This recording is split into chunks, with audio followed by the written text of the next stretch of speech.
নমস্কার, Assam prime network থেকে আমি ইন্দ্রাণী আপনাদের স্বাগত জানাচ্ছি। ভারতীয় সীমান্তে বাংলাদেশি ড্রোন উদ্ধারের ঘটনায় তীব্র চাঞ্চল্য। ত্রিপুরার বিলোনিয়া বল্লামুখে ভারত বাংলাদেশ কাঁটাতার সীমান্ত এলাকায় একটি বাংলাদেশি ড্রোন উদ্ধারের ঘটনায় সোমবার সকাল থেকে গোটা এলাকায় তীব্র চাঞ্চল্য ছড়ায়। ত্রিপুরা সীমান্তের কাঁটাতার থেকে ৩০০ মিটার দূরত্বের ভারতীয় সীমানার ভিতরে ধানের জমি থেকে ড্রোনটি উদ্ধার হয়। এ কাণ্ডে জমির বর্গা চাষী গোপাল পাল জানান, তিনি জমির মধ্যে খেলনা জাতীয় কিছু একটা জিনিস পড়ে আছে দেখে জমির মালিক সাধন মজুমদারকে খবর দেন। পরে জমির মালিক সহ বিলোনিয়া থানার পুলিশ ঘটনাস্থলে পৌঁছে ড্রোনটিকে পর্যবেক্ষণ করেন। শেষে সীমান্তরক্ষী জওয়ানদের উপস্থিতিতে ড্রোনটি উদ্ধার করা হয়। বর্তমানে ড্রোনটি পরীক্ষা করে দেখছে বিশেষ পর্যবেক্ষণ দল। তবে বিষয়টি নিয়ে কৌতূহল বেড়ে চললেও এই কাণ্ডে তেমন কোনো তথ্য সামনে আসেনি। ভানুচন্দ্রের রিপোর্ট, আসাম প্রাইম নেটওয়ার্ক। জায়গা বললাম। আপনার নাম? আমার নাম সাধু মজুমদার। আচ্ছা, কি হয়েছে আজকে যে বিষয়টা?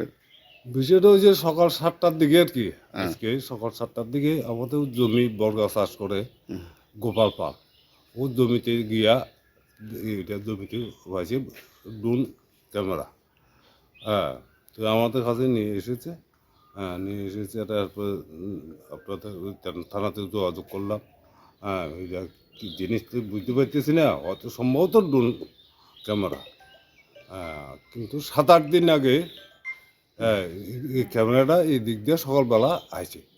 কোন জায়গায় পড়ছে টড়ছে এটা জানি না, হয়তো এই ডে হইতে পারে এমন আর কি।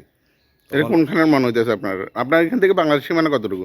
বেশি না, কত 1-1.5 ফলম। আচ্ছা, কি মনে হইতেছে এটা? বাংলাদেশের মনে হইতেছে, কারণ এটা এইদিকে তো এমনি তো আর খেলা জিনিসটা যে এটা কেউ উড়াইতেছে তাও না, মানে মেনলি বাংলাদেশের মনে হইতেছে। এটা বাংলাদেশের। স্যার, সকালে 8টার দিকে একটা খবর গেছে যে বল্লামুখা সাধন মজুমদার এক্স পুলিশের হাবিলদার তাদের বাড়ির কাছাকাছি জমিতে একটা ড্রোন ক্যামেরা পাওয়া গেছে। তারপরে খবর পাই আমরা আইছি, আইয়া আমরা ওই ড্রোন ক্যামেরাটা পাইছি। এটা কি তাদের বক্তব্য তো মানে অনেকদিন ধরে এদিকে আকাশে বাংলাদেশের সীমানা, এখানে বাংলাদেশ সীমানাতে উঠতেছে, তো তাদের বক্তব্য বলে যে হয়তো বাংলাদেশের হতে পারে। আপনাদের মানে দেখার পরে কি মনে হয়েছে যে এটার বিষয়? এটা এখানে আওয়ার পরে আমরাও জানতে পারছি যে এটা কয়েকদিন ধরে এদিকে ঘুরতে আছে, তো এর আগে আমরা নলেজে আইছে না। তো এটা সন্দেহজনক যে এটা হয়তো বাংলাদেশে হইতে পারে।